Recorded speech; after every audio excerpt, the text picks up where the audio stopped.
ఈ భారతదేశంలోనే అత్యధిక పిఆర్సీ ఇచ్చినది తెలంగాణ ప్రభుత్వం పర్మనెంట్ ఉద్యోగులు. అదేవిధంగా అవుట్సోర్సింగ్ ఉద్యోగులు కూడా పిఆర్సీ ఇచ్చినటువంటి చరిత్ర టీఆర్ఎస్ ప్రభుత్వానికి ఉంది. మరి ఇవాళ ఏంది అవుట్సోర్సింగ్ సిబ్బందిని 1,25,000 మంది పైన వాళ్ళపైన వెయిట్ వేస్తాం, వాళ్ళని తీసేస్తామంటే ఎంతవరకు సమంజసం చెప్పండి. వీళ్ళని తీసేస్తామంటే వాళ్ళ జీవితాలు ఏమైపోవాలా? వాళ్ళని తొలగిస్తే వాళ్ళు ఎట్లా బతకాలి? వాళ్ళ పిల్లలు ఎట్లా బతకాలా? మీరు 2 లక్షల ఉద్యోగాలు రిక్రూట్మెంట్ చేసిన తర్వాత మీరు చేస్తామన్న రిక్రూట్మెంట్ కంప్లీట్ అయిన తర్వాత ఇగో మేము 2 లక్షల మందికి ఉద్యోగాలు ఇచ్చినాం, ఇక మేము ఏం చేయలేం, ఎక్కువ ఉన్నారు అని అక్కడక్కడ తీస్తామంటే ఏమన్నా అప్పుడు చూస్తామని అనుకోవచ్చు. అసలు ప్రభుత్వంలో పనిచేసేదే అవుట్సోర్సింగ్ ఉద్యోగులు.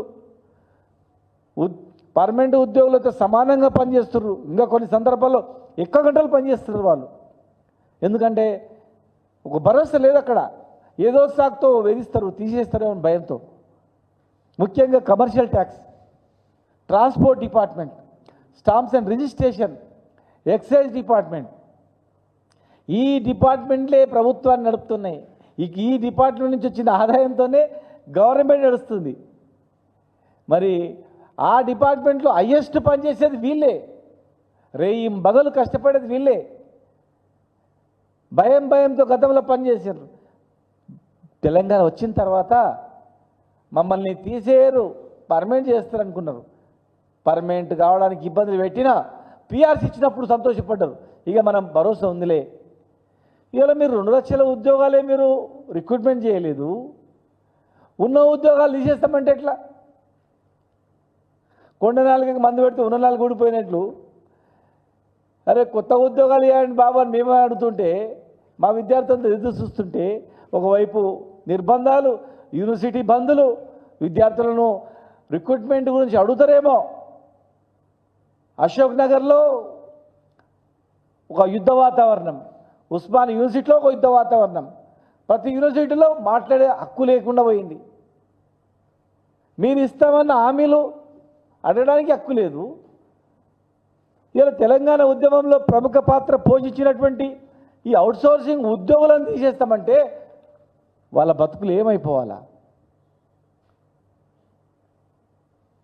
చాలామంది మాట్లాడు, డిప్యూటీ సీఎం గారు కూడా గతంలో మాట్లాడి, మాకు 100 ఏళ్ల చరిత్ర ఉంది, ప్రభుత్వాన్ని ఎట్లా నడపాలన్నా మాకు తెలుసు, రెవెన్యూ ఎట్లా రావాలన్నా మాకు తెలుసు, ఈ రెవెన్యూతో ఎట్లా నడపాలని కూడా తెలుసు అని చెప్తున్నారు కదా.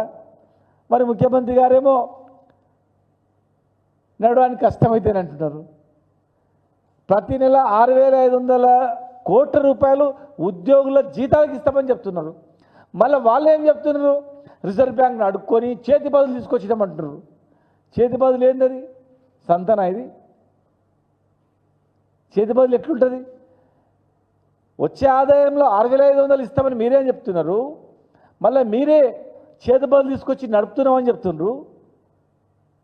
ఇలా రిటైర్మెంట్కు అవుతున్నాడు ఉద్యోగి అంటే, పర్మనెంట్ అయినటువంటి ఉద్యోగి రిటైర్మెంట్కి వచ్చేటప్పుడు భయపడుతున్నాడు. రిటైర్ అయిన తర్వాత జీతం రాదు, రిటైర్ అయిన తర్వాత బెనిఫిట్స్ రావు. ఆయన 35 సంవత్సరాలు కష్టపడి దాచిపెట్టుకున్న పైసలు, వాళ్ళ పైసలు వాళ్ళకు వాపసు ఇచ్చే పరిస్థితులు తీయాలి. 11,000 మంది, దాదాపు 11,000 మంది రిటైర్ అయిన ఉద్యోగులు బిక్కుబిక్కుమని బతుకుతున్నారు. వాళ్ళు పిల్లలు ఎక్కడో స్థిరపడ్డారు. కొంతమందికి ఉద్యోగాలు లేవు, పిల్లలకు పెళ్ళిళ్ళు కాలేదు, అనారోగ్య సమస్య. అటు హెల్త్ కార్డ్స్ ఇస్తామంటే హెల్త్ కార్డులది అంతే మూలకు పడ్డది, డబ్బులు ఇస్తామనే వైద్యం అందే పరిస్థితి లేదు. హాస్పిటల్లో పోయి ఆరోగ్యశ్రీ కింద అడ్మిట్ అయితే పురుగుల్లాగా చూస్తుర్రు. అరే వీళ్ళ పైసలు వచ్చేటివి లేవు, పోయేటివి లేవు అని చెప్పి కొన్ని హాస్పిటల్లో ఉన్న వాళ్ళు పేషెంట్లను ఆరోగ్యశ్రీ కింద అడ్మిట్ అయినట్టే పురుగుల్లాగా చూస్తున్నారు. ఇక హెల్త్ కార్డుల సంగతి దేవుడెరుగు. రిటైర్డ్ అయిన ఉద్యోగులు వాళ్ళ పైసలు వాళ్ళకి ఇవ్వడానికి చేస్తున్నారు. మేము ఒకటే డిమాండ్ చేస్తూ ఉన్నాం, మీరు భూములు అమ్ముతాం లేకపోతే ఇంకేది అమ్ముతాం, అక్కడ ఫార్మసిటీలో అది చేస్తామంటారు కదా, ఫస్ట్ ఆ పైసలతో ఇమ్మీడియట్గా రిటైర్మెంట్ అయిన ఉద్యోగులకు వాళ్ళ పైసలు వాళ్ళకి వాపసు ఇవ్వండి. ఉద్యోగుల యొక్క త్యాగాలు అంతింత కాదు, లెక్క కట్టలేనటువంటిది. రిటైర్డ్ ఉద్యోగులకు ఇమ్మీడియట్గా ఇవ్వండి. ఒక్క డిపార్ట్మెంట్లో ఒక్క ఉద్యోగం తీసినా మేము ఊరుకోం చెప్తున్నా. అవుట్సోర్సింగ్ ఉద్యోగం ఏ డిపార్ట్మెంట్ అయినా సరే, ఏ డిపార్ట్మెంట్లో అయినా ఒక్క ఎంప్లాయీని తీసేసినా ఖచ్చితంగా మేము ఉద్యమిస్తాం. తెలంగాణ ఉద్యమం తరహా ఉద్యమిస్తాం మేము. పంచాయతీరాజ్ డిపార్ట్మెంట్లో ఇప్పటికి జీతాలు లేవు.